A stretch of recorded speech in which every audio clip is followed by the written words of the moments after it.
Aussi. All right. Et voilà, ça enregistre. Bonsoir à tous. Bonsoir, Alors, je vais bonsoir. partager mon écran et on va commencer cette petite session dédiée au champ d'apprentissage numéro 5. Alors déjà, on va vous présenter David.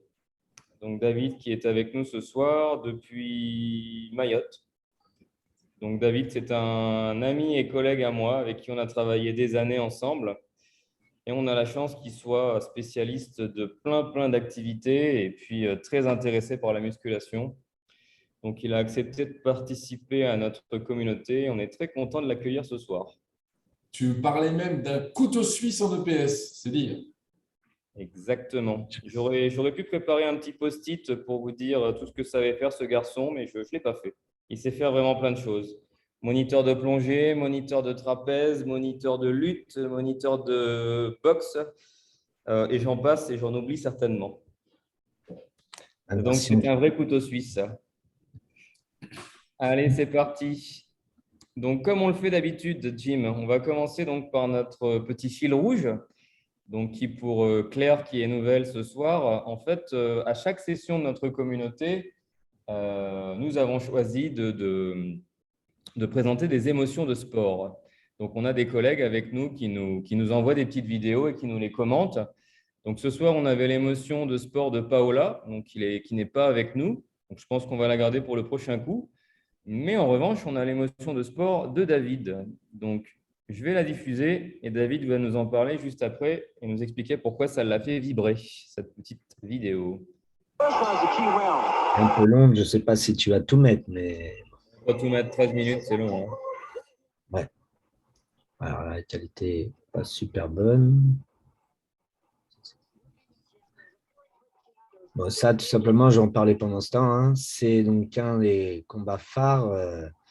C'est Marvin Adler contre Thomas Hearns. C'était dans les années 80, qui pour moi est un peu l'âge d'or de la boxe anglaise. Hein. On avait tous les plus gros et surtout, il n'y avait pas toutes les fédérations qu'il y a actuellement. Donc, on avait des vrais champions qui s'affrontaient. Et en l'occurrence, donc, ces deux font partie du Carré d'As. Carré d'As, on avait également donc, Sugar Ray Leonard et Roberto Duran qui étaient avec. Et donc, ils se sont tous affrontés. Ça a fait des combats monumentaux. Et là, ce combat, justement, ils partent pour un 12 rounds.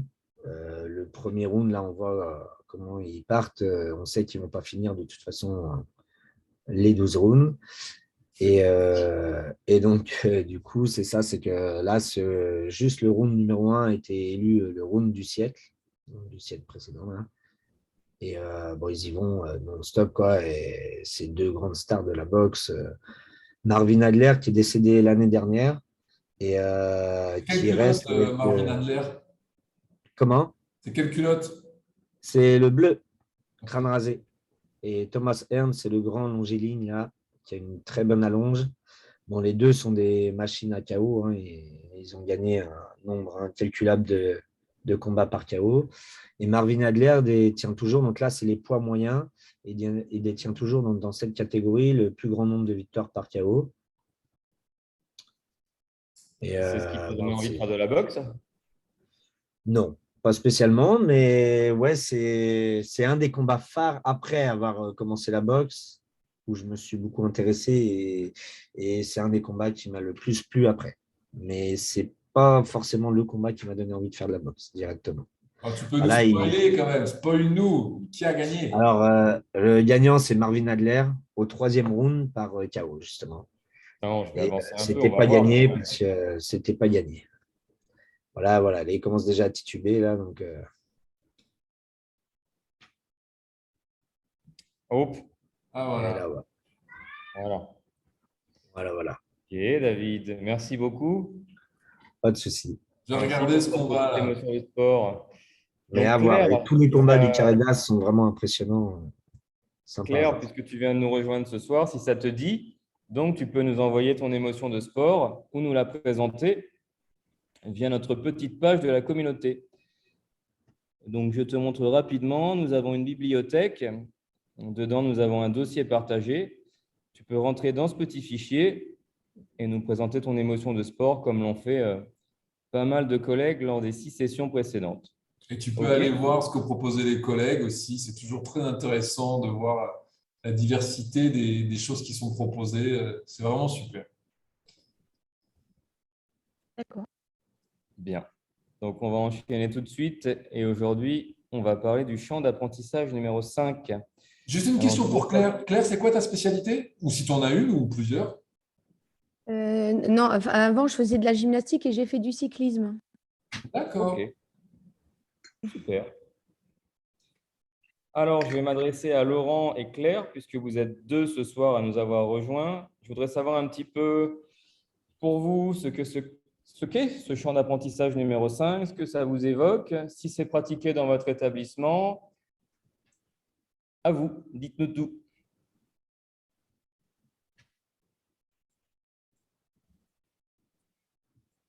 OK. Laurent, est-ce que tu as du champ d'apprentissage numéro 5 chez toi? Oui, oui, oui. Alors, qu'est-ce que tu fais? Qu'est-ce que je fais? Du step et de la muscu. OK, donc 2 activités. Ouais.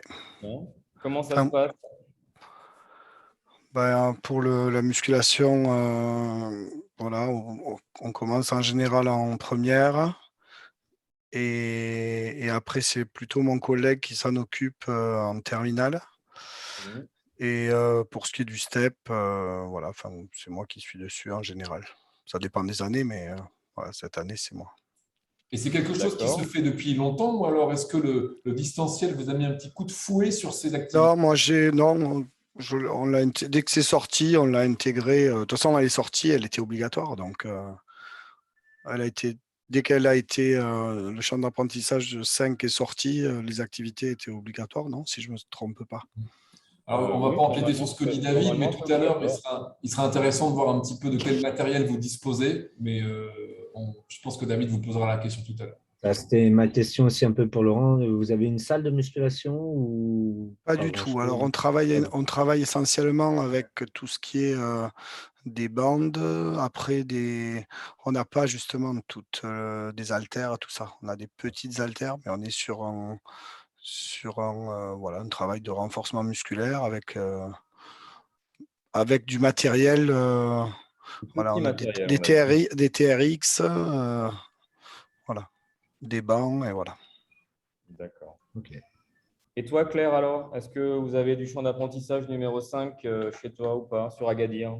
Alors, on n'a pas de salle et par contre, j'ai un collègue qui utilise dans les sports collectifs des medicine balls ou des poids, voilà, pour rajouter dans sa séance du renforcement musculaire. Me concernant, je serais très intéressée pour aller sur les steps, mais c'est vrai que je ne sais pas trop comment m'y prendre parce que je n'ai pas d'expérience dans l'activité. D'accord. Alors, C'est tu bien là verras, qu'il donc faut l'être. aujourd'hui, on n'est pas tout à fait centré sur le step. En revanche, dans notre petite bibliothèque, tu pourras te rendre dans le champ d'apprentissage numéro 5. Et j'ai mis vraiment plein de documents concernant la musculation et je pourrais t'en rajouter concernant le step parce que j'en ai une tartine. Donc, si ça t'intéresse, je te ferai passer tout un tas de fichiers. Oui, ça serait très intéressant. Merci. Alors, le champ d'apprentissage numéro 5, donc c'est un champ qui n'apparaît qu'au lycée. Donc, son intitulé, c'est réaliser et orienter son activité physique pour développer ses ressources et s'entretenir.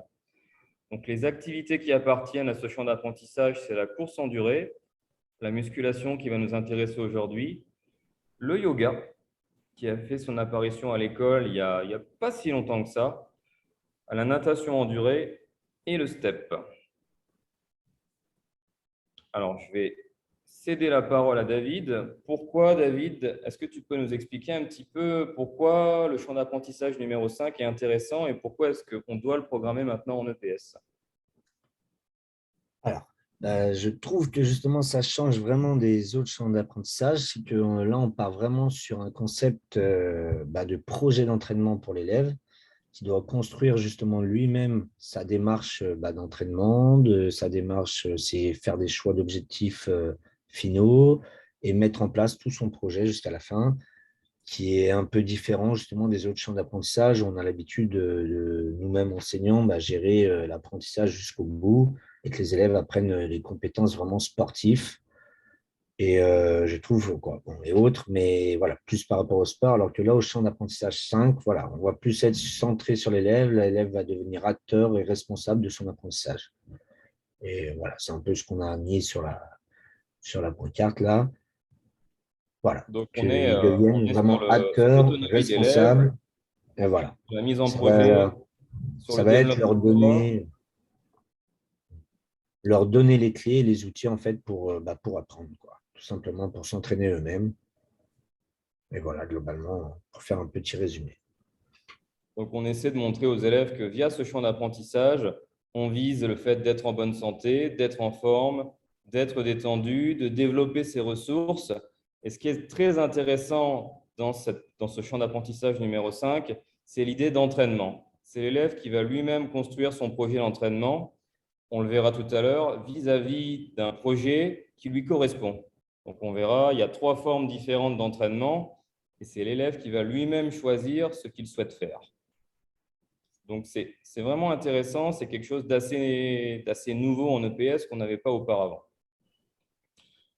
Donc, ensuite, la musculation. Pourquoi le programmer en EPS?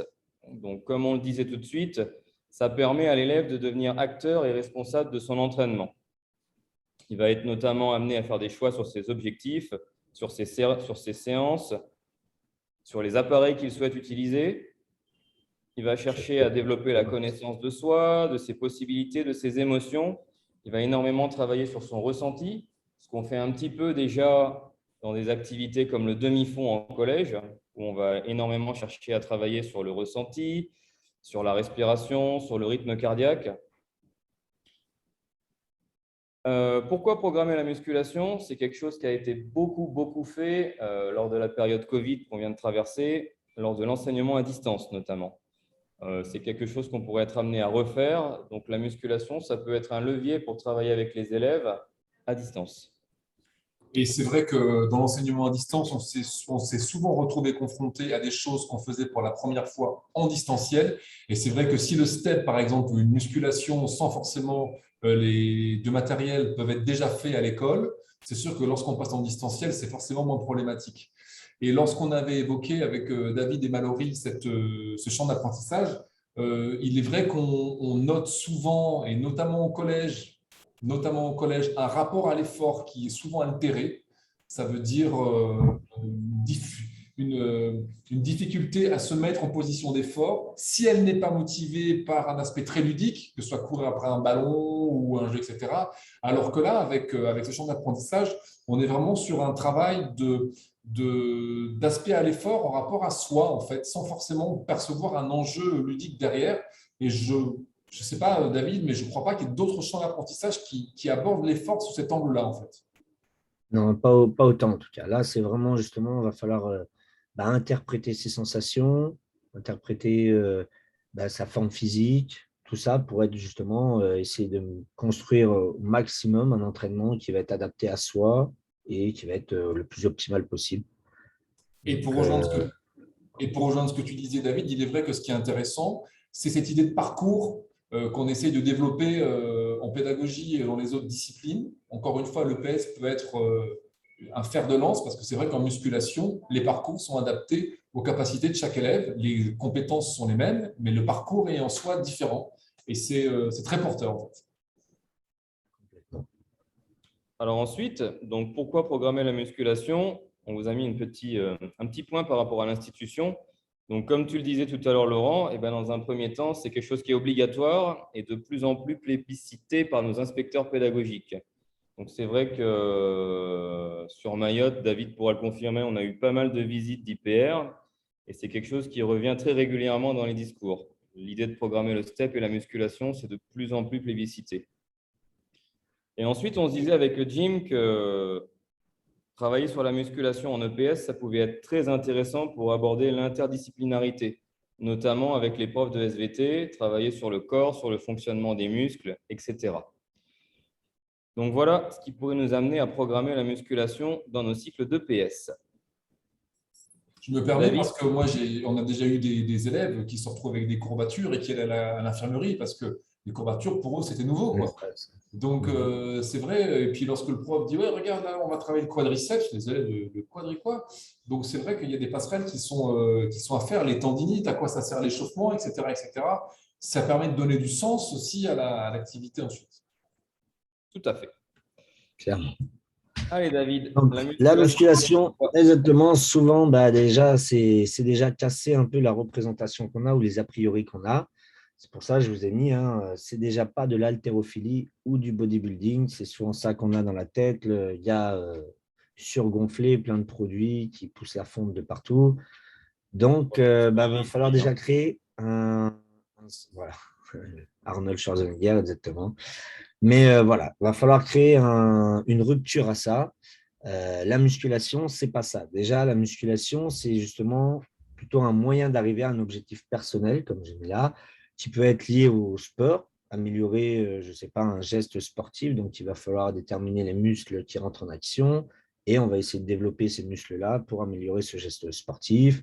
Ça peut être comme actuellement, je fais un parallèle aussi sur la diapo qu'on a dit avant, pourquoi programmer la musculation? Aussi tout simplement dans la société actuelle, il y a une grande émergence sur le fitness, sur tout ce qui est la santé, le bien-être. Voilà, ça peut être un objectif personnel pour utiliser la musculation. Donc la musculation, je vous ai mis une petite définition là, c'est la réalisation d'exercices physiques en vue du développement d'un muscle ou plusieurs muscles. Et donc la différencier du fitness qui lui désigne un ensemble d'activités physiques permettant aux pratiquants d'améliorer sa condition physique et son hygiène de vie. Donc, il faut faire un petit parallèle, une petite différence entre tout ça. On entend aussi beaucoup parler de cross-training, de circuit training, de crossfit, de plein de choses comme ça. Globalement, la musculation, c'est juste un moyen d'arriver à un objectif, que ce soit développer un muscle ou plusieurs, etc. Le fitness, ça va être plus une activité justement cardio avec la réalisation de plusieurs exercices. Et tout ce qu'on appelle le cross-training, en fait, c'est tout regroupé dedans. Le cross-training, c'est un mot anglais qui veut dire tout simplement un croisement d'entraînement. Et ça regroupe tout ce qui est un peu émergé actuellement, c'est-à-dire que c'est un croisement de méthodes d'entraînement. On va avoir à la fois du travail sur de la force pure avec des barres, des haltères, etc. Et à la fois un travail cardio à côté et un enchaînement de tout ça. Le circuit training, lui, par exemple, ça va être un enchaînement juste d'exercices sur des temps, mais ça peut très bien faire partie du circuit training. Le circuit training, on peut trouver du circuit training dans le cross-training. Et le CrossFit, ça, c'est une marque déposée qui, en fait, est vraiment fait partie du cross-training, mais c'est une marque déposée, donc on appelle ça maintenant le CrossFit, mais ce n'est pas un sport à part entière ou quoi que ce soit, c'est vraiment une marque. Donc, globalement, tout ce qui est un peu cardio, tout ça actuellement qu'on voit émerger, c'est ce qu'on appelle le cross-training. Le croisement de plusieurs méthodes d'entraînement, tout simplement.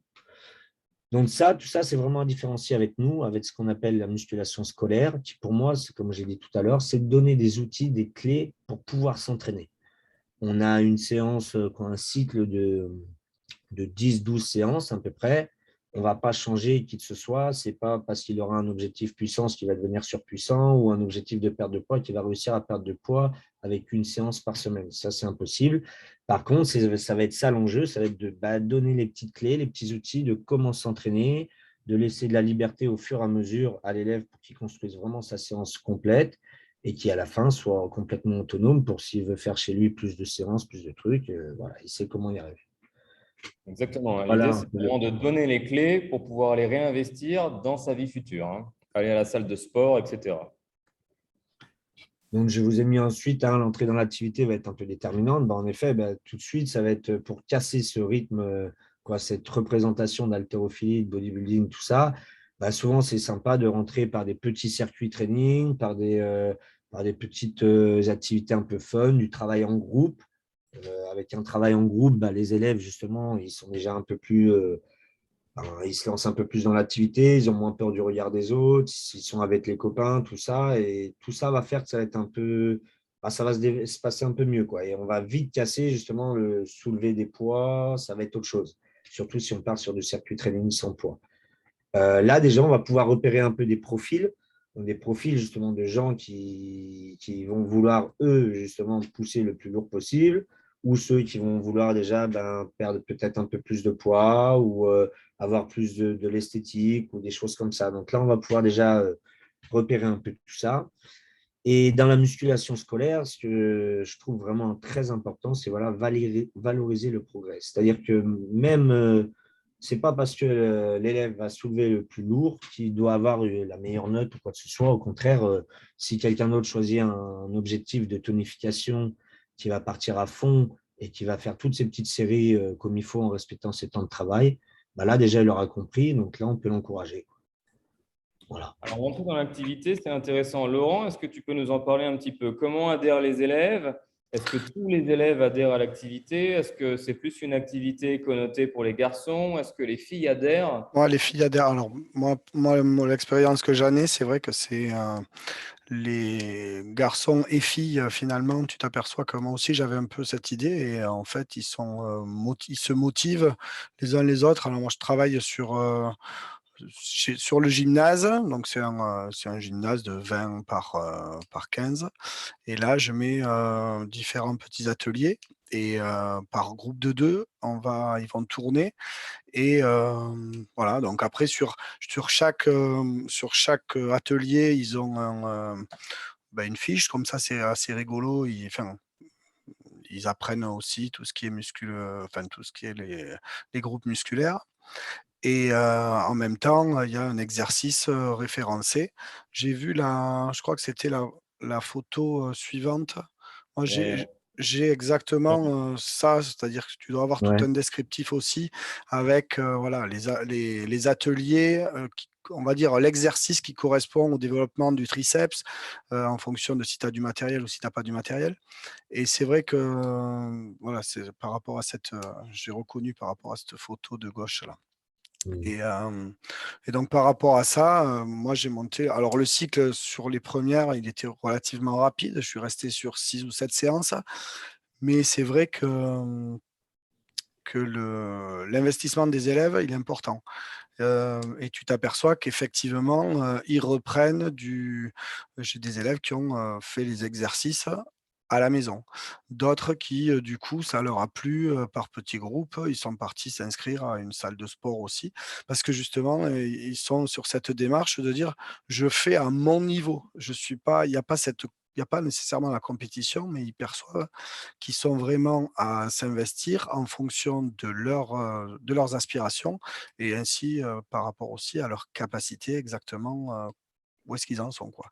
Et chacun va réussir à y trouver un peu son D'accord. accomplissement. Et moi, personnellement, moi, c'est pas quelque chose qui m'a attiré, mais j'ai perçu que chez les élèves, il y avait ce côté, ouais, cette volonté de faire un exercice. Chacun, le fait à son niveau, pour lui, en percevant, justement les enjeux, quoi.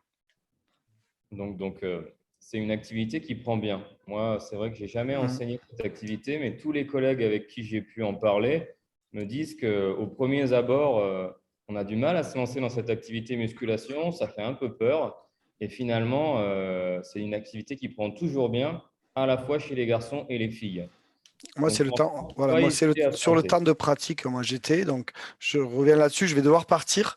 Et c'est vrai que sur le temps de pratique, sur des temps de 1 minute, il y en a, ils n'arrêtent pas pendant 1 minute de travailler. Donc, et d'autres, ils ont besoin de se poser parce que voilà, la charge, presque, il n'y en a pas.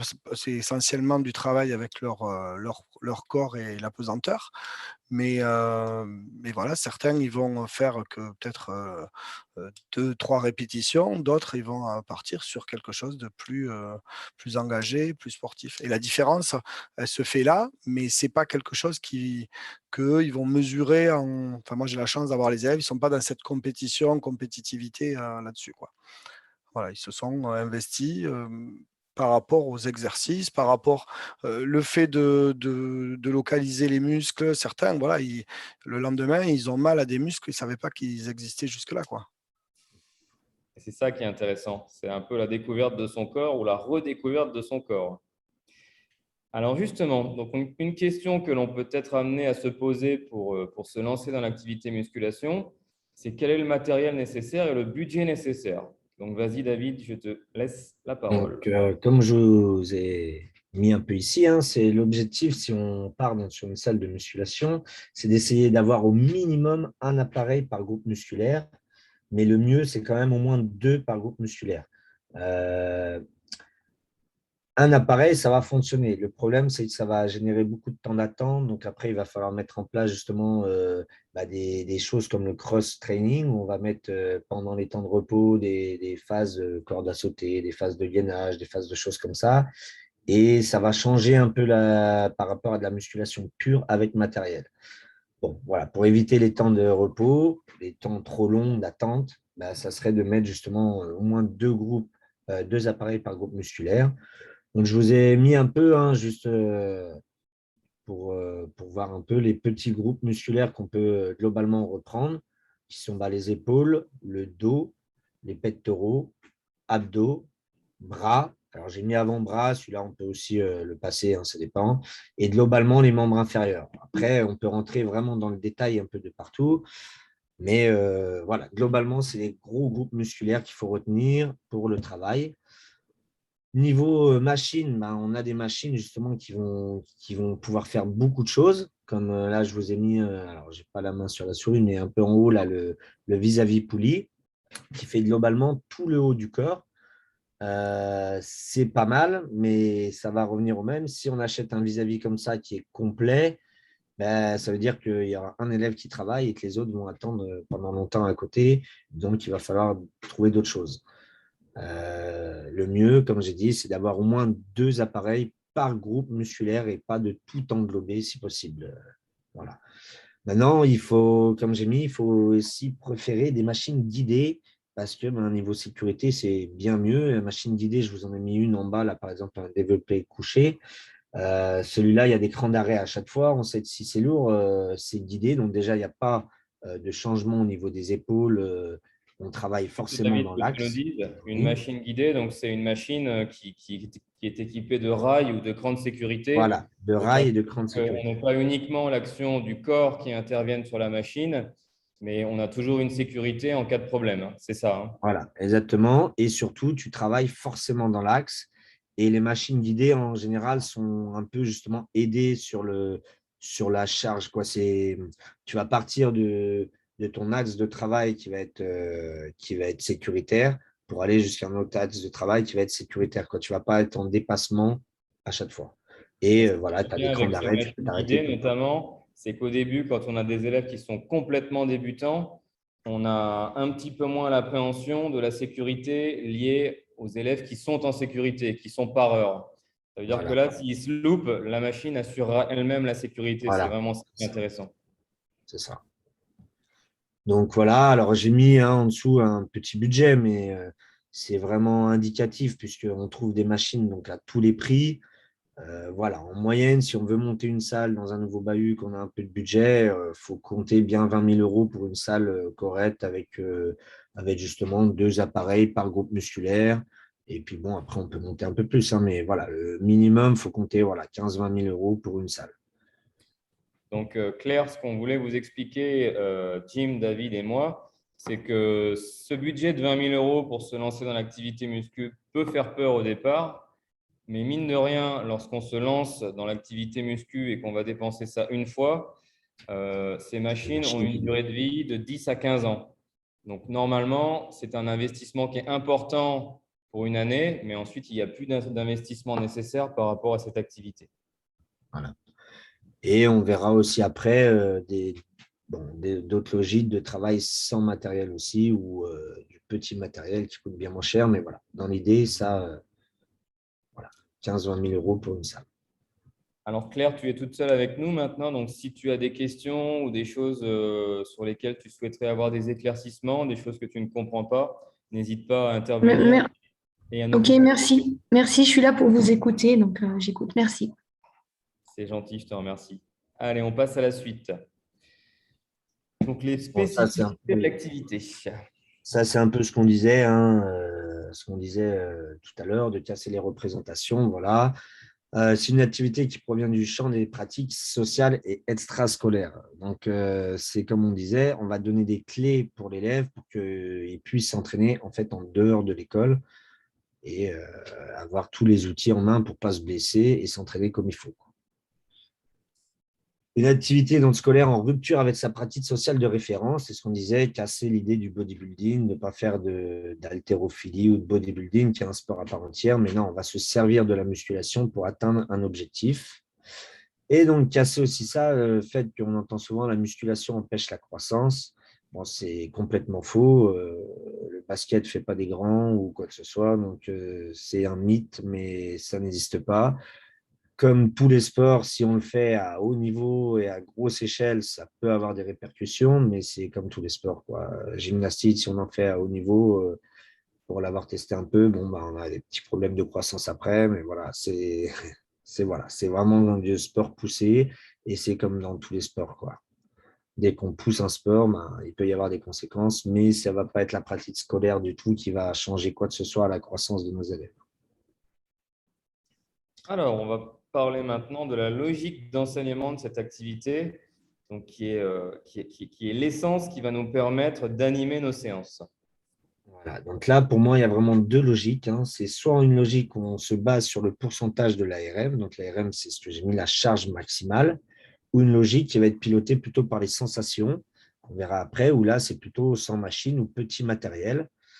Donc, bah, je vous ai mis dans les deux cas, hein. Avec machine, c'est sûr que le travail va être plus précis et on a un ressenti beaucoup plus direct. L'élève va tout de suite sentir avec des charges un peu plus lourdes ou avec un travail de charge précis, ben, forcément, c'est plus efficace. Par contre, le problème, ça va être déjà de calculer cette RM. On verra des méthodes tout à l'heure et on ne peut pas faire un calcul très précis de la charge maximum puisque ça va entraîner un problème de sécurité.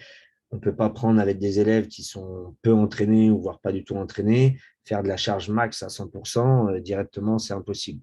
Donc, on a des méthodes pour déterminer cette charge, mais c'est une estimation. Donc, ça veut dire que la fiabilité, elle n'est pas top, top non plus. Et puis après, forcément, il y a un problème de sécurité par rapport aux machines, hein. On soulève des poids, il peut y avoir des poids un peu trop lourds, un peu, voilà. Donc, ça peut entraîner des petits problèmes aussi. Il va falloir faire un gros travail sur la sécurité là-dessus. Et l'autre inconvénient, c'est d'acheter les appareils de musculation qui coûtent cher. Sur le plutôt sans machine, donc là, par les sensations, justement, c'est beaucoup plus facile à mettre en place, c'est plus sécuritaire parce qu'on n'a pas de poids et c'est moins coûteux.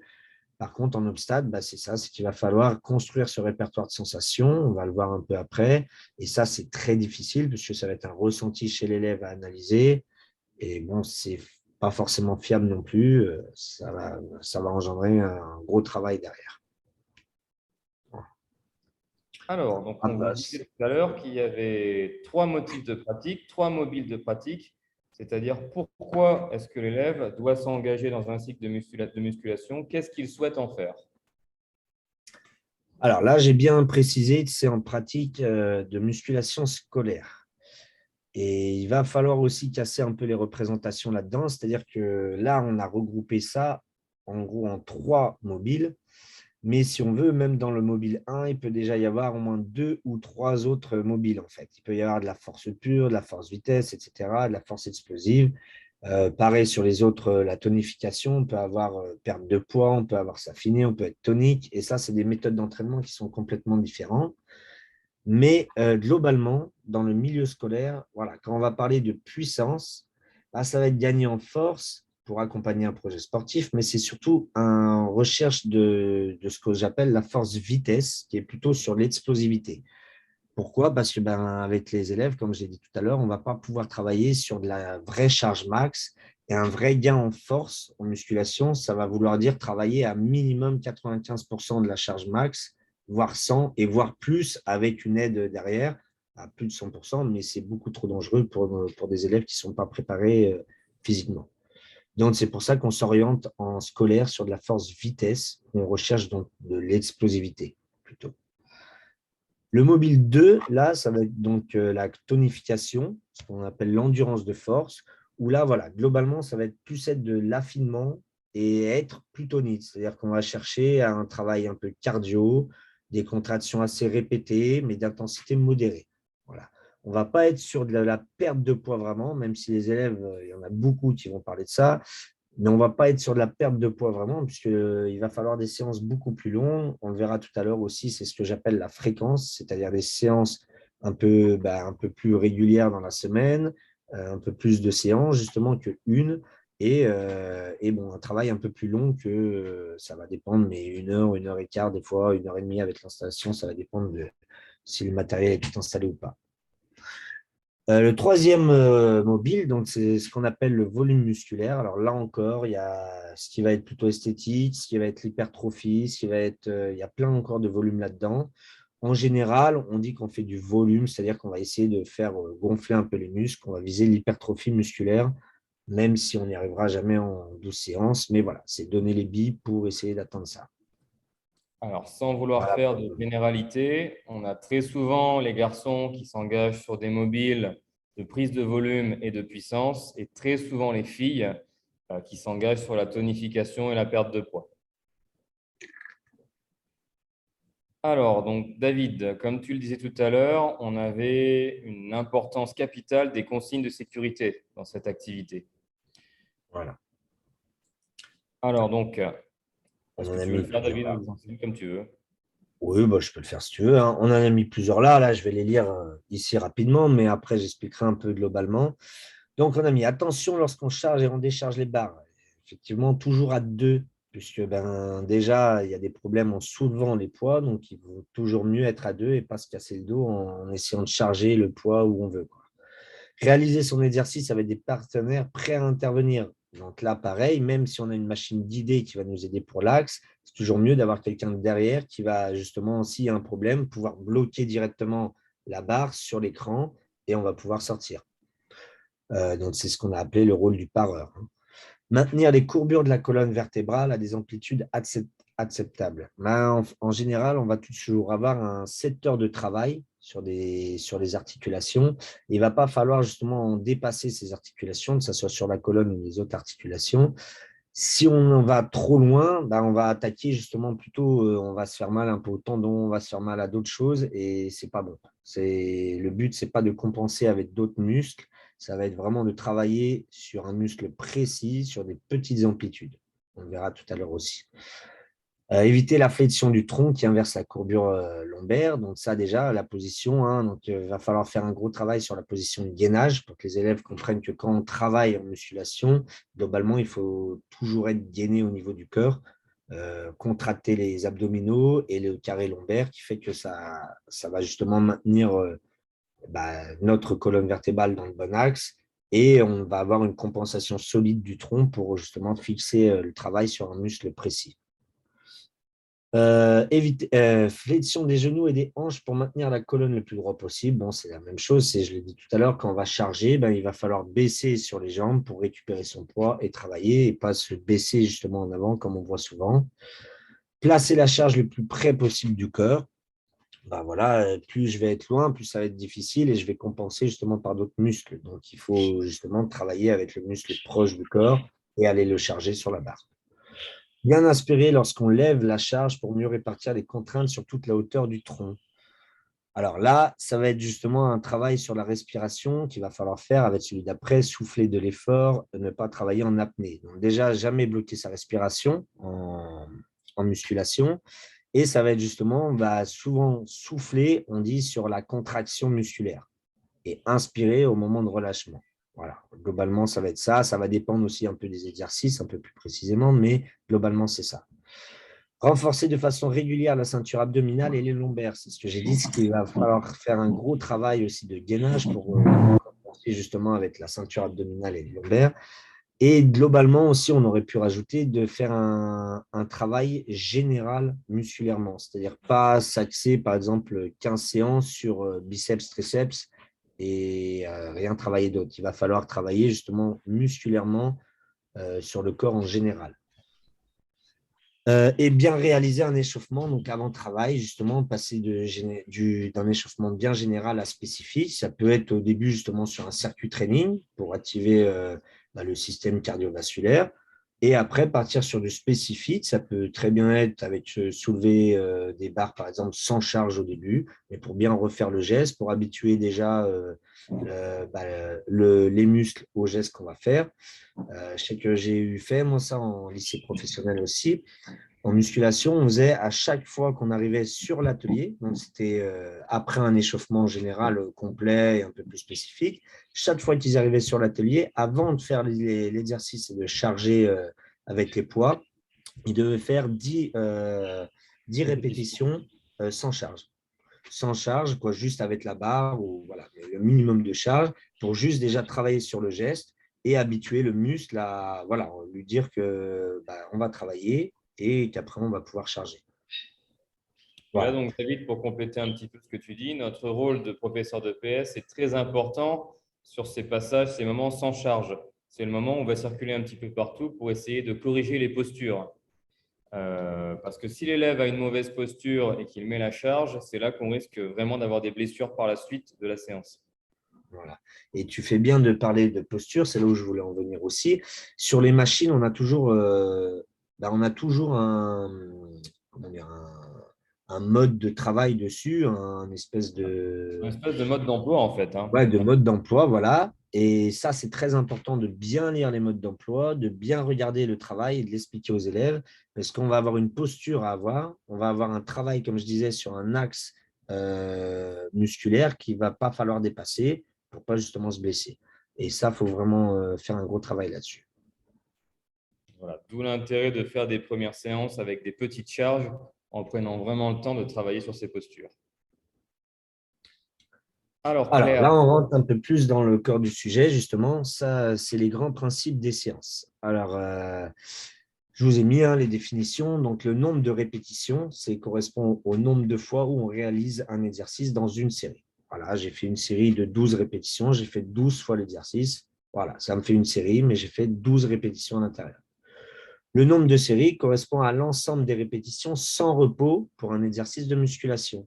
Une série est faite de plusieurs répétitions. C'est ce qu'on a dit tout à l'heure. Je fais par exemple 12 répétitions, j'ai fait ma série, je n'ai pas pris de temps de repos entre. Si je prends un temps de repos et que je recommence 12, ça me fera ma deuxième série et j'ai pris mon temps de repos au milieu. Donc, c'est vraiment sans temps de repos, le nombre de fois que je fais les répétitions, ça va me faire une série, etc. Le temps de récupération ou repos, donc c'est le temps de pause entre les séries d'un exercice. C'est ce que je disais justement juste avant. Cela permet à l'organisme de se recharger. On verra tout à l'heure, le temps de repos va être plus important, plus on va avoir des charges lourdes, plus le temps de repos va être important. On verra un peu plus loin tout à l'heure. La répétition maximale, donc c'est ce qu'on appelait la RM ou la charge maximale, hein, ça correspond à la charge maximale que vous pouvez porter, soulever, tirer ou pousser en une répétition. Et comme on a dit, ça, c'est la petite complexité quand on a des appareils de musculation, c'est calculer cette charge où en fait jamais on va pouvoir travailler à une charge maximale avec nos élèves, mais ça sera toujours une estimation de la charge maximale et on mettra un pourcentage de l'estimation de la charge maximale. Pour ça, c'est un peu moins précis après au final, mais ça serait trop dangereux de travailler à de la charge max, à faire une répétition au maximum, ce n'est pas possible. alors, ce qui peut être très intéressant pour toi, Claire, et pour les autres collègues qui nous regarderont, c'est que ces grands principes que l'on retrouve dans une séance de musculation, c'est des grands principes que l'on va retrouver dans toutes les activités du champ d'apprentissage numéro 5, le nombre de répétitions, le nombre de séries et le temps de récupération. On aura ça dans toutes les activités, que ce soit en natation de durée ou encore en yoga. Exactement. Alors, les paramètres d'évolution. Donc, les paramètres d'évolution, j'ai commencé rapidement à en parler tout à l'heure. La fréquence, ça va correspondre au nombre de séances qu'on peut faire par semaine. Donc, nous, on ne va pas pouvoir jouer vraiment dessus, puisqu'on va avoir une séance de PS, voire deux si on fait la même activité, mais ça m'étonnerait. Donc, la fréquence, on ne va pas pouvoir jouer en soi directement dessus. Par contre, aux élèves, on va pouvoir leur expliquer que si chez eux, ils continuent le travail musculairement, il va falloir qu'ils mettent justement des jours de travail, des jours de repos, etc. Et donc ça va correspondre à la fréquence, le nombre de séances qu'on va pouvoir faire dans la semaine. Nous, sur les deux paramètres sur lesquels on va pouvoir jouer, ça va être le volume et l'intensité. Le volume, ça inclut le nombre de séries de répétitions multipliées par la charge. On expliquera un peu plus tout à l'heure sur les fiches. L'intensité, ça, c'est la charge soulevée. Plus elle est proche de la charge maximale, plus c'est intense. Donc, je vous ai mis en dessous, si le nombre de répétitions de série augmente, mais pas la charge, on augmente le volume de l'entraînement. Donc, c'est comme ça qu'on va pouvoir jouer sur le volume. À l'inverse, si on garde le même nombre de répétitions de série, mais qu'on ne change pas la charge, mais que la charge va être plus lourde, alors on va jouer justement sur l'intensité. C'est là. Plus la charge est lourde, plus l'intensité est intense, justement, et élevée. Et si on ne touche pas à la charge, mais qu'on joue sur les répétitions ou les séries, on va jouer sur le volume, justement. Volume d'entraînement. Ça va être important pour la suite. Claire, est-ce que tu as des questions, des réactions concernant ce qu'on vient de dire ou est-ce qu'on peut continuer? Non, merci. J'ai écouté. Merci beaucoup. Alors, les modes Voilà. d'entraînement, David. Voilà. Là, j'ai mis un petit tableau là, de mode d'entraînement. Ça, c'est indicatif. Comme je vous ai dit, on peut en trouver une quinzaine de tableaux qui va changer à chaque fois. Ce qu'il faut regarder, c'est justement le pourcentage de charge qui va être relié aux séries et aux répétitions.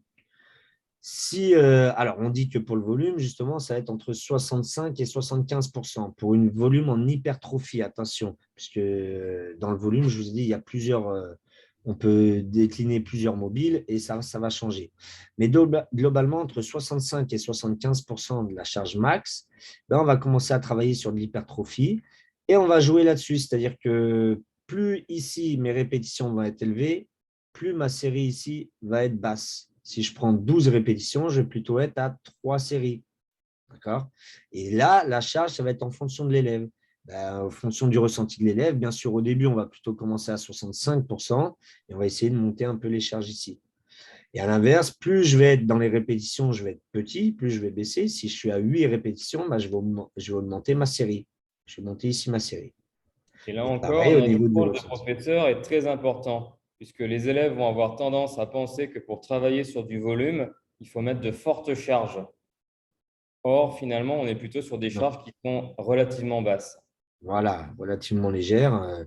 Si on regarde, c'est pas loin de la tonification. À la fin, si on charge un peu en tonification, ça va être en 60%, pas là 65%. Donc, c'est vraiment pas très, très élevé comme on pourrait le croire. Et pareil, si on fait un parallèle avec la puissance, regardez, ça commence à 60 jusqu'à 80%. C'est pour ça qu'on vise plutôt l'explosivité et que là, on a quand même un peu plus de séries et un peu plus de reps. Si on chercherait de la force pure, on serait plutôt sur 3 reps à peu près, 3-4 séries, et on serait là, par contre, à 95%, 100% de la charge max. Et ça serait donc, mais là, c'est trop traumatisant pour nos élèves. Donc, c'est pour ça qu'on choisit plutôt une puissance explosive. Et donc, je vous ai mis après les mouvements, donc les mouvements plutôt rapides et explosifs, ici pour la puissance explosive. Sur la tonification, on a dit, là, on va augmenter justement les reps, on va augmenter les séries et on va baisser la charge ici pour qu'on puisse faire justement un travail un peu plus long. Alors là, il y a beaucoup moins de temps de repos. D'accord ? On est plutôt à 30 secondes, 1 minute sur les temps de repos. Donc voilà. Le but ici, c'est vraiment de comprendre comment le mobile va fonctionner. Et après, chacun est maître de faire en fait sa petite magie, sa petite sauce et de faire son tableau lui-même. Mais voilà, il faut comprendre en gros le fonctionnement de chaque mobile. Alors, encore une fois, ce qui est intéressant, c'est que ces mobiles ne se limitent pas à la musculation. On va retrouver ces mobiles dans les différentes activités du champ d'apprentissage numéro 5. Alors ensuite, les méthodes de musculation scolaire. Alors là, j'ai mis quelques méthodes justement avec machine. Donc, on peut travailler justement sur de la charge lourde. Donc, de la lourde, ça sera sur le mobile puissance, forcément. On peut travailler en mode pyramide, où la pyramide, on va augmenter ou diminuer les charges au fur et à mesure des répétitions. Et donc ça peut fonctionner à tous les mobiles. Ça peut être sur de la tonification, si on ne charge pas trop. On peut très bien augmenter, puis redescendre après, ou faire que augmenter. On peut avoir une pyramide ascendante, une pyramide descendante, ou une pyramide ascendante et descendante dans la même série. Voilà, c'est juste un moyen de travail, un mode de travail. Léo, Il y a est-ce que tu as un- besoin de clarification sur le vocabulaire, la pyramide, pré-fatigue, post-fatigue, ou est-ce que ça va? Bon, globalement, je les ai tous expliqués après, hein, donc voilà, c'est assez clair. Sur ce qu'on appelle les séries, alors ça, c'est des méthodes d'entraînement avec, je précise bien, avec matériel, hein, avec des haltères ou avec des poids, etc. Les super séries, ça va être par exemple de travailler 2 ateliers d'agoniste-antagoniste. Et ça, on va viser justement de la congestion musculaire. Donc, c'est pour ça que c'est pour un mobile qui est plutôt lié au volume. On va essayer de faire de la congestion, donc de l'hypertrophie musculaire. Le bicep, ça, c'est enchaîner justement, enchaîner 2 ateliers faisant travailler le muscle sans récupération. Donc, on va travailler le même muscle, mais sur 2 ateliers différents. 2 ateliers qu'on va enchaîner. Les séries brûlantes, donc enchaîner des gestes complets, puis immédiatement raccourcis.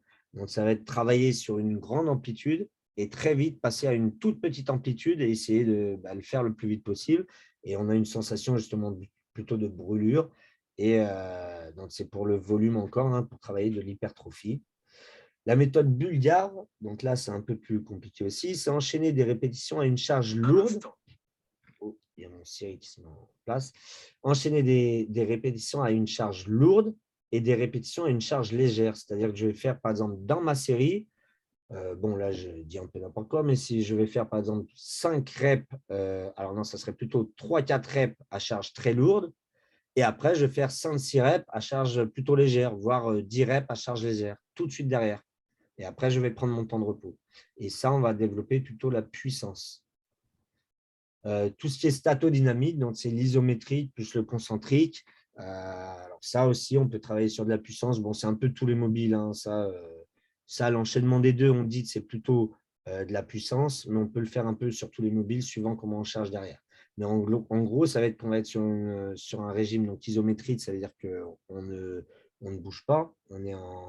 Ça peut être du gainage, ça peut être un maintien d'une charge. Les insertions musculaires en fait ne bougent pas. Et un enchaînement juste derrière d'un travail concentrique, c'est-à-dire que les insertions musculaires vont se rapprocher, le muscle se rapetissit. Donc voilà, on va enchaîner les 2 directement. Et là, on est plutôt sur un mode de travail puissance, si on charge un peu. Alors, Alors, comme je disais tout à l'heure, le gros problème, ça va être de calculer la charge maximale pour pouvoir faire justement, comme on a vu sur notre tableau avant, les pourcentages de marge de travail. Quand on va dire à l'élève, voilà, il faut que tu travailles à 65% de ta charge max, il faut qu'il ait un indicateur précis et il faut qu'il sache combien de poids il va mettre sur sa barre pour ne pas justement se blesser. Donc, on a la méthode la plus classique, c'est le tableau. Alors, je ne saurais pas dire son nom, Brisky, je ne sais pas, je vous laisserai trouver le nom. Risky, je crois qu'on dit comme Ouais. ça. Voilà, il me semble qu'on dit comme ça, mais voilà, je ne sais pas. Donc là, j'ai mis l'exemple à côté. Si vous cliquez sur le lien, donc on a le tableau plus complet, plus derrière, on a les pourcentages déjà directement notés. Donc là, tout simplement, comment il fonctionne? On va partir sur un exercice. On va, par exemple, choisir le kilo, hein, donc peu importe. On va prendre, je ne sais pas, je dis n'importe quoi, 60 kilos. 60 kilos, donc si je me mets sur le bleu, bon, je n'ai pas la main sur la souris, mais voilà, Malo, si tu te mets sur le 60 bleu, par exemple, sur le côté, voilà, Voilà. ici, très bien. Donc, toute cette ligne, en fait, si je fais une RM, ça serait théoriquement, ça serait ma charge maximum, si j'en fais une. Sauf qu'on a dit que c'est trop traumatisant. Donc, on va plutôt aller un peu plus loin et on va dire à l'élève de viser 8 RM. Ça veut dire que 8 RM, normalement, il ne doit pas pouvoir faire la 9e. Il est vraiment fatigué et il ne peut pas refaire la 9e. Donc, la 8, il s'arrête par exemple là. Ça veut dire qu'on voit le 48 ici. Donc, ça veut dire que ça serait sa charge maximale théorique. D'accord?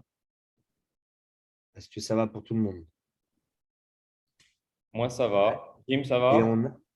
voilà. Et donc, on Une a manière le tableau. de calculer la charge maximale sans l'approcher, c'est par la fréquence, par le nombre de poussées possibles qu'on arrive du coup à l'estimer, c'est ça? Voilà, c'est ça. Par le nombre de poussées, le nombre de RM, c'est pour ça qu'on l'a en rouge en haut, ça va être ça. Donc, si, je ne sais pas, j'ai chargé et que je passe un peu plus loin, j'arrive jusqu'à 12, mais que je ne peux pas faire la 13e, bon, bah, je descends là et je vais avoir justement ma charge max théorique.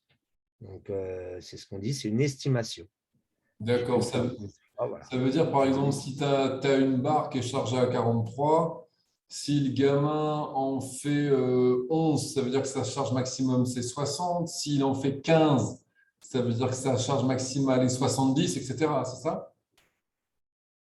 Alors, tu m'as dit, redis-moi, je n'ai pas suivi avec les flèches, mais Si dis-moi. avec une barre de 43, on est d'accord que les valeurs, là, c'est en kilos, hein. Oui, c'est en kilos. Si C'est avec noté une aussi. barre à 43 kilos, par exemple, Oui, il en fait 15, ça veut dire que sa charge maximale est 70. 43. Oui, exactement, voilà. 43 kilos à 15, ça veut dire que sa charge D'accord, et max, c'est ainsi de suite. 70. S'il en fait 13, ça veut dire que c'est 65.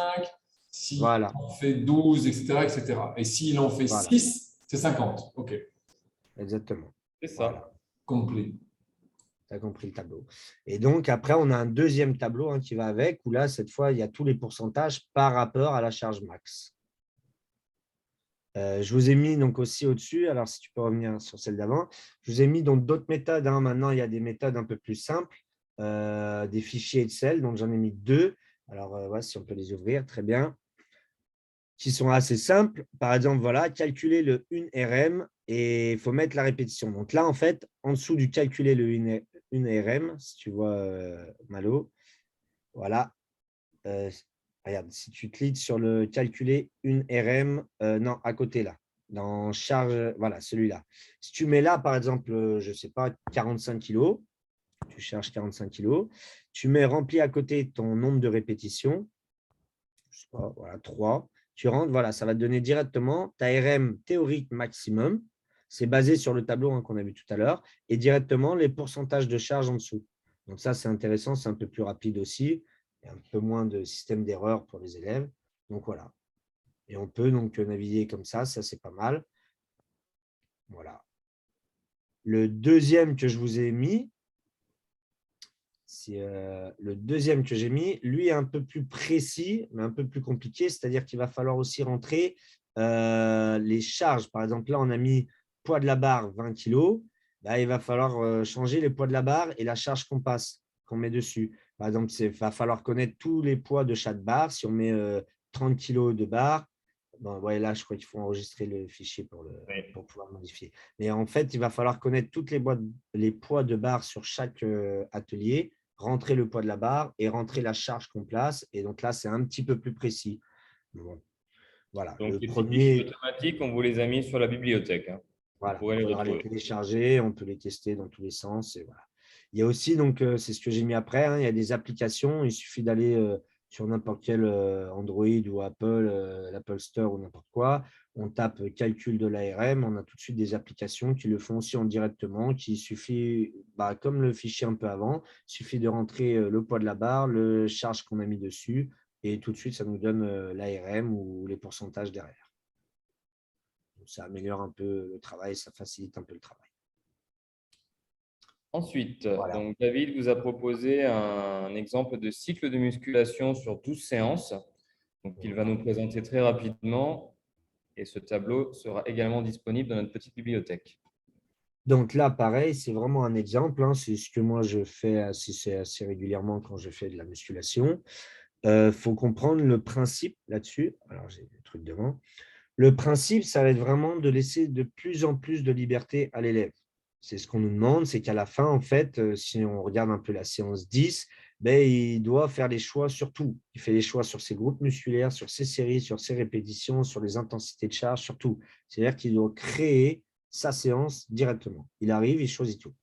Et pour arriver à ça, voilà, c'est ce que je vous ai mis en séance 1. Forcément, il y a tout ce qui est la mise en place du matériel si on installe, tout ce qui est la mise en place des règles d'organisation, de sécurité. Bon, je ne vais pas revenir, ça c'est un peu sur toutes les APSA qu'on fait ça sur les premières séances. Mais surtout, voilà, une rentrée par un petit circuit training, comme je l'ai dit tout à l'heure, pour déjà que ça soit un peu plus fun, un petit travail en groupe. Et on va essayer là-dessus de voir tous les groupes musculaires avec des charges très légères si on inclut les charges sur matériel. Et voilà, un petit circuit training qui enchaîne un peu tout et pour voir déjà toutes les positions de sécurité. Ça va être le gros travail justement à faire dès la première séance, qu'on va reprendre un peu en séance 2, etc. Alors, le plus vite possible, le but, ça va être de calculer l'ARM, justement, qu'on a vu juste avant. Il ne va pas falloir justement louper tout ce qui est les positions de sécurité. Ça, on peut y revenir, même si on calcule l'ARM. Sur chaque atelier, on refait les positions de sécurité et on calcule notre RM comme on l'a vu au-dessus. Sur une séance 3, je proposais de tester les mobiles, c'est-à-dire que il y a des élèves qui vont être un peu perdus, il y en a qui vont le savoir tout de suite, qui vont dire tout de suite, moi, c'est de la puissance, je veux faire de la puissance. Bon, très bien, toi, tu peux pas partir. Mais il y en a qui ne vont pas savoir. Donc, c'est intéressant de faire, par exemple, une séance test des mobiles où on a le droit de changer. On peut essayer un mobile puissance. Tiens, au milieu de la séance, en fait, c'est un peu trop dur, j'arrive pas trop, ça me plaît pas. Tu peux aller tester un bout de la séance tonification, tu peux aller tester un bout de la séance volume et à choisir, voilà, comme ça. Ensuite, on va passer justement sur le… Alors, tu m'as enlevé là, c'était justement sur le travail sur les mobiles choisis. Donc, par rapport au ressenti de la séance 3, de faire un choix concret de mobile et d'essayer d'exprimer son objectif final, en fait, si c'est d'aider justement un projet sportif, si c'est je veux, je ne sais pas, perdre du poids ou être plus tonifié ou prendre du volume musculaire. Parce que des fois, les élèves vont partir sur un mobile aussi parce qu'il y a des copains sur le même mobile, mais ça va pas être forcément, si on leur fait exprimer l'objectif final, des fois, ça ne correspond pas à l'objectif final. Ils vont dire, je fais un mobile volume, et en fait, derrière, moi, ce que je veux, c'est perdre du poids, quoi. Et là, du coup, ça ne colle pas, ça ne va pas être bon. Donc, c'est pour ça que faire un gros travail sur les mobiles, leur faire exprimer les objectifs finaux, ça peut être intéressant. Et après, on commence à travailler dessus, donc avec les carnets d'entraînement qu'on verra juste après. Et on va laisser de plus en plus de choix. C'est-à-dire qu'au début, on va laisser juste le choix sur les groupes musculaires. Donc, on va faire le petit travail sur les groupes musculaires, voilà, les épaules, les bras, les biceps, triceps, les jambes, les membres inférieurs, tout ça. Et on va leur laisser le choix de travailler le muscle, le groupe musculaire qu'ils veulent, mais on va tout leur imposer après par rapport à leur mobile. On va leur imposer au début une charge très légère. Si on était sur le volume tout à l'heure, c'était 65% en bas. On va prendre le plus bas avec 12 répétitions et 3 séries. On va prendre des choses assez légères au début, mais voilà, on va tout leur imposer, juste leur laisser le choix sur les groupes musculaires. Et plus ça va aller, plus on va leur laisser de la liberté sur les séries, sur les répétitions, mais on va leur imposer la charge. Peut-être garder une charge légère encore au début, et c'est à eux de gérer, de monter. Justement, on va jouer sur ce qu'on appelait le volume de la séance tout à l'heure. Ça va être jouer sur les séries et les répétitions. Ils vont pouvoir augmenter les séries, augmenter les répétitions pour en faire un peu plus. Une fois qu'on a fait ça, alors ça, je vous ai mis une séance, ça peut être une séance, ça peut être 2 séances, ça va dépendre des élèves qu'on a en face de nous, hein, s'ils arrivent à bien travailler, à bien progresser, ça dépend de tout ça. Mais après, voilà, dès la séance 7, on peut essayer de leur laisser encore un choix de plus, c'est-à-dire l'intensité des charges. Là, un travail avec, ils vont devoir gérer leur pourcentage de charge, leur série et leur répétition. Donc, ils vont à la fois gérer, comme on disait tout à l'heure, sur le volume, mais à la fois sur l'intensité de la séance. Si on met de la charge plus lourde, on va être une séance plus intense. Et là, on va les faire justement travailler un peu là-dessus et on va arriver jusqu'à l'évaluation finale. Alors, on peut les guider à essayer de faire justement là-dessus, comme ils font des choix de groupes musculaires, de veiller à ce qu'ils soient sur des groupes musculaires de façon générale, de travailler général sur le corps. Avoir à la fois du haut du corps, du bas du corps, du dos, des abdos, un peu de tout. Et on va arriver donc sur l'évaluation. L'évaluation finale, on le verra un peu tout à l'heure, il y a une slide sur l'évaluation où là, l'évaluation va se passer en plusieurs temps, c'est-à-dire qu'on va leur imposer, on peut leur faire une évaluation sur quelque chose d'imposé, par exemple un groupe musculaire imposé. Et ils vont devoir choisir leur série, leur répétition, etc. par rapport à leur volume et voir si ça correspond bien. Et on va leur laisser une autre partie de l'évaluation où là, ça va être complètement libre. C'est-à-dire qu'ils vont choisir à la fois leur groupe musculaire, leur série, leur répétition et l'intensité de la charge. Il va falloir que tout ça colle par rapport au mobile et que ça ne soit pas justement en déséquilibre sur des répétitions des séries et tout, comme on a vu tout à l'heure dans le tableau. Super. Alors, David et Jim, donc je crois que nous ne sommes plus que tous les trois formateurs. Donc, ce que je propose, c'est que pour poursuivre un petit Moi, peu je crois que l'enregistrement, il me semble que je vois encore Claire et François Clausel, non, qui sont mis, non? alors on a François Clausel qui est venu faire un petit tour et Claire qui vient de me mettre un petit message pour me dire qu'elle s'en allait.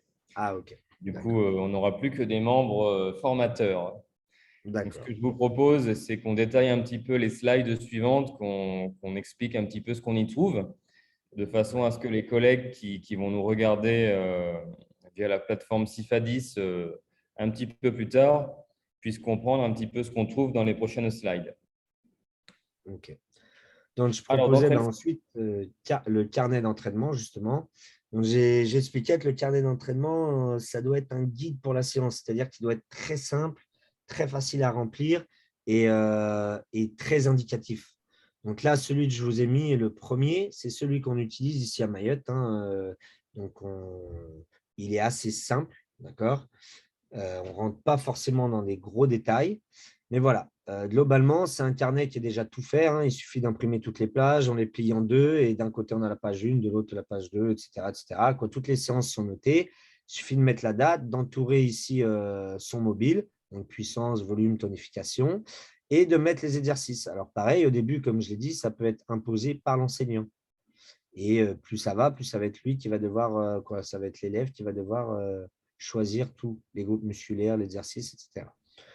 Ça, donc vous voyez qu'à la fin, il y a des petits bilans de satisfaction pour les sensations, tout ça. Et il y a des petits conseils du jour aussi en bas qu'on peut rajouter, des petits conseils sur la nutrition, sur voilà, boire, s'hydrater, etc. Les étirements, des petites choses comme ça qui sont importantes aussi en musculation. Il n'y a pas que l'aspect justement soulever des charges ou travailler fort. Et voilà, j'en avais mis 2-3 au début là, sur les premières séances. Et après, bon, c'est à vous d'en mettre voilà, des petits conseils de vie, des petits conseils d'hygiène. Voilà.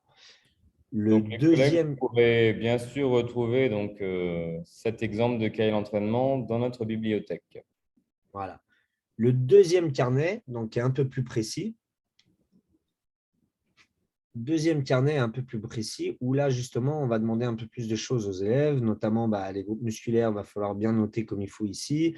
On va avoir les… Alors là, par exemple, c'est une séance, si on regarde, c'est la fiche d'entraînement numéro 2. Ça veut dire qu'on a encore tout imposé. On voit ici qu'on a le repos 45 secondes, qu'on a l'entraînement 30 secondes, qu'on a des nombres de séries 8 secondes, qu'on a un nombre de répétitions 1, etc., etc. Donc, on tout voit là ça, que c'est l'élève imposé. est encore très guidé par le professeur de PS. Voilà.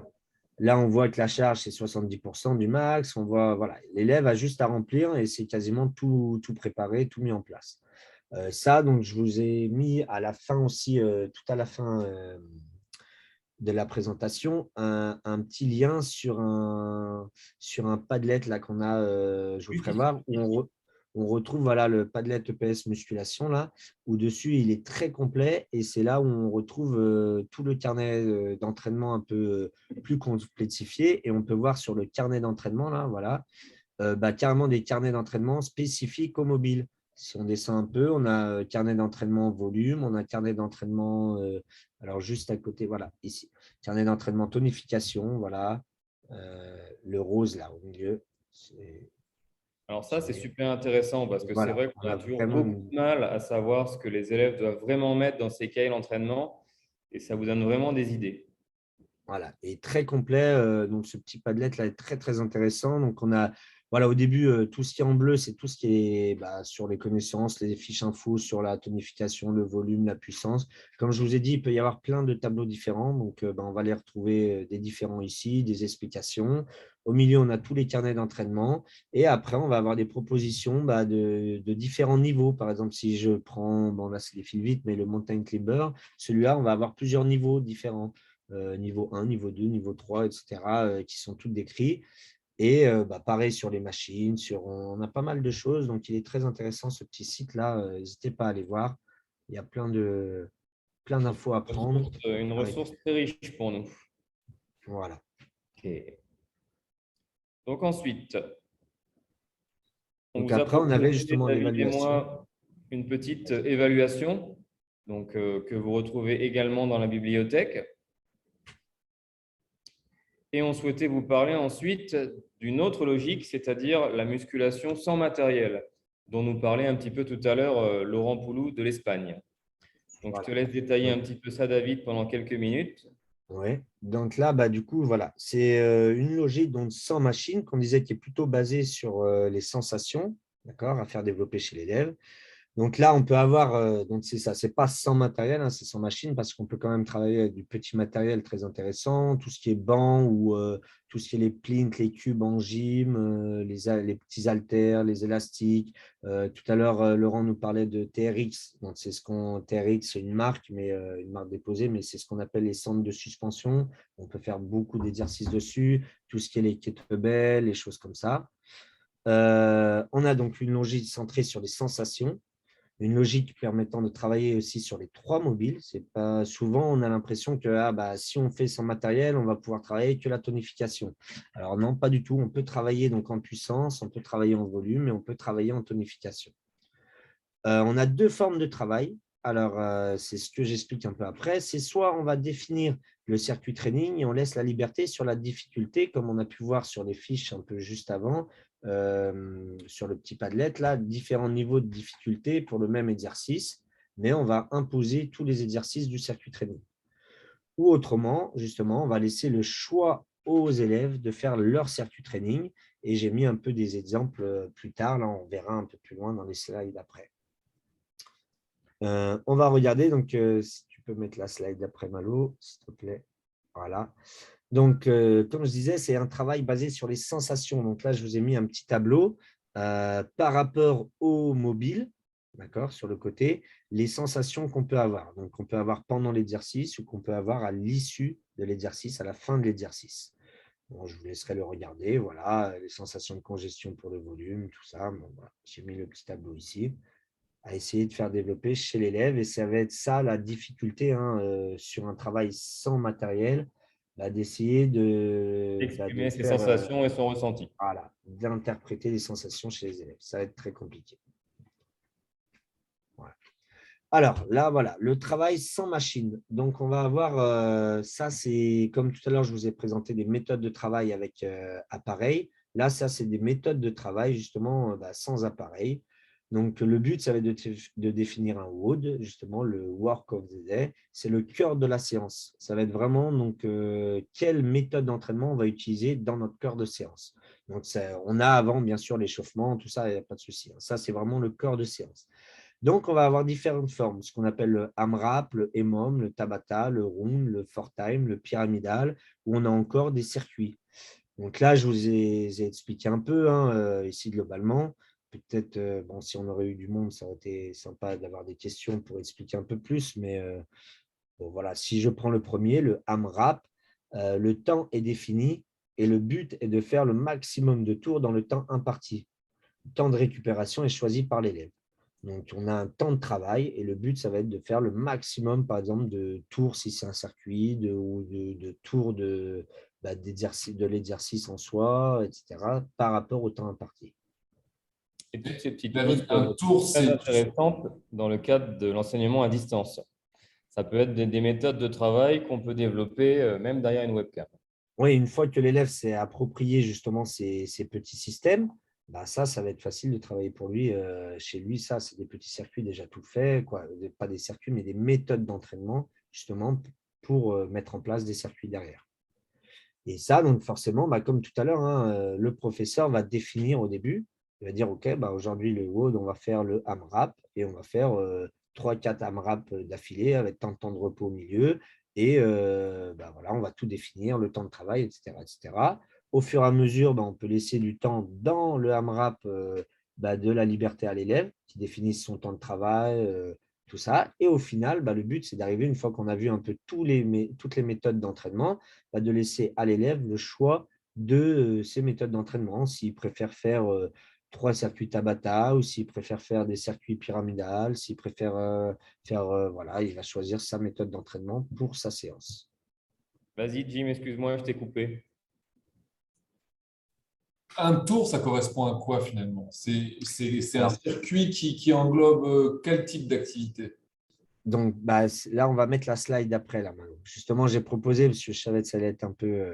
si on prend, par exemple, le deuxième, là, prends le deuxième lien. Voilà. Le deuxième lien, ça va être directement là, un petit dossier de cross-training là, que je vous ai mis, où dessus, on va avoir tout ça. Là. Donc là, tu peux descendre, tu peux descendre. On va avoir il va nous proposer un circuit de AMRAP. Là. Comme ça, on va pouvoir le voir tout de suite. Vas-y, descends, descends, descends, descends. Encore, voilà, encore un peu, encore un peu, encore un peu, descends. Voilà, ici, on va avoir déjà les Tabata qui sont expliqués. Voilà, ici, les Tabata, descends encore pour le AMRAP, par exemple. On va le trouver. Voilà, AMRAP. Ici, il est tout défini. Donc, on a 6 minutes d'effort, 3 minutes de récupération. L'objectif, c'est de faire un maximum de rounds en 6 minutes. Les rounds, bah, on va les avoir en dessous. Les exercices, si je regarde en bas, ils sont tous définis. Là, on a mis fente, gainage ventral, rowing, mountain climber et kettlebell. Et ça, donc ça, c'est un round complet. On va faire un tour ici. Une fois qu'on a fini les 1, 2, 3, 4, 5 exercices, une fois qu'on les a finis, on a fait un round. Le but, c'est de faire le maximum en 6 minutes de travail. ton micro est Alors là, je ne débranché. t'entends pas, Jim. Ton micro est débranché. Ah ouais. Le nombre de fentes ou de type de gainage à faire est défini par l'enseignant ou il est défini dans le document là? Alors là, par exemple, il est laissé en liberté. C'est ce qu'on voit, le petit rep là en dessous du round 1 en face de fente. Là, la première case, c'est marqué rep, c'est les répétitions.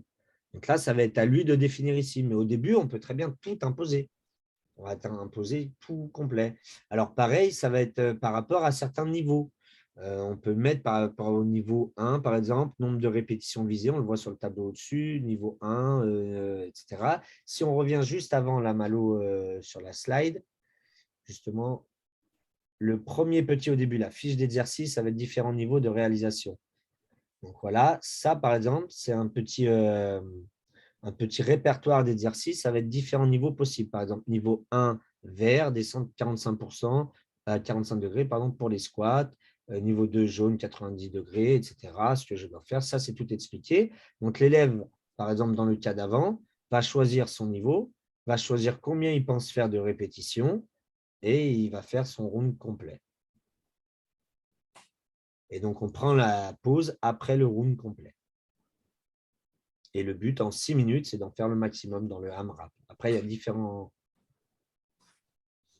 Eh choses. bien, David, on te remercie beaucoup, beaucoup pour toutes ces informations. Les collègues, comme d'habitude, nous avons proposé un grand nombre de documents et tous les documents que l'on a abordés lors de cette session se retrouvent dans la bibliothèque que vous pouvez consulter. Donc ici, David, Tim, est-ce que vous juste avez pour des questions? finir, donc là, on a mis pas mal de petits documents là, donc ici à la fin. Hein, et n'hésitez pas à aller voir justement Michel Pradel. Alors, je crois qu'ici, il n'y a pas toutes les vidéos. N'hésitez pas à aller en voir. Il a des trucs super sur tout ce qui est les circuits training, justement, un peu comme on a vu au-dessus. Et avec justement en incorporant de la proprioception pour faire des exercices plus difficiles, aller chercher plus loin dans les muscles. Et vraiment, sans matériel, il fait des choses super. Donc, n'hésitez pas à aller voir ça. C'est très, très intéressant. Je pense qu'effectivement, ça mériterait presque qu'on recentre à un moment l'année prochaine sur tout ce que tu viens de Voilà. mentionner là sans matériel, parce que la plupart des Oui, établissements parce n'ont que pas de matériel et c'est hyper intéressant du coup là. Et ça, par contre, c'est des choses qui sont peut-être envisageables d'une certaine manière en élémentaire. complètement. Et même tout à l'heure, je rebondis aussi, Laurent nous parlait, j'ai entendu qu'il faisait sur des 1 minute. Ça, c'est très intéressant, des circuits aussi sur 1 minute où on va laisser l'adaptation à l'élève de faire soit en série et de prendre le temps de repos qu'il veut dans la minute. C'est ce qu'on appelle ici, je l'ai mis au-dessus, je ne l'ai pas détaillé, c'est ce qu'on appelle les EMOM. EMOM, c'est every minute, je ne sais plus quoi. Et donc, du coup, c'est chaque minute, en fait, l'élève, soit il fait 1 minute complète de travail, soit il fait 20 secondes de travail, 10 secondes de repos, et c'est à lui de gérer en fait dans 5 minutes combien de temps il va travailler. Et ça, c'est très intéressant. Bon, comme j'ai dit, là, on a essayé de voir beaucoup de choses en musculation. On pourrait refaire vraiment, oui, une séance formation que sur les appareils ou une séance de formation que sur le sans appareil, quoi. En tout cas, merci beaucoup, David. C'est grâce à ça qu'on se rend compte de la richesse de l'activité et des différentes manières de la décliner. Donc, écoute, merci beaucoup. Ça donne un goût de reviens-y. Un grand merci, David. Je crois que c'est un collègue qu'on sera ramené à revoir lors de nos prochaines sessions de la communauté.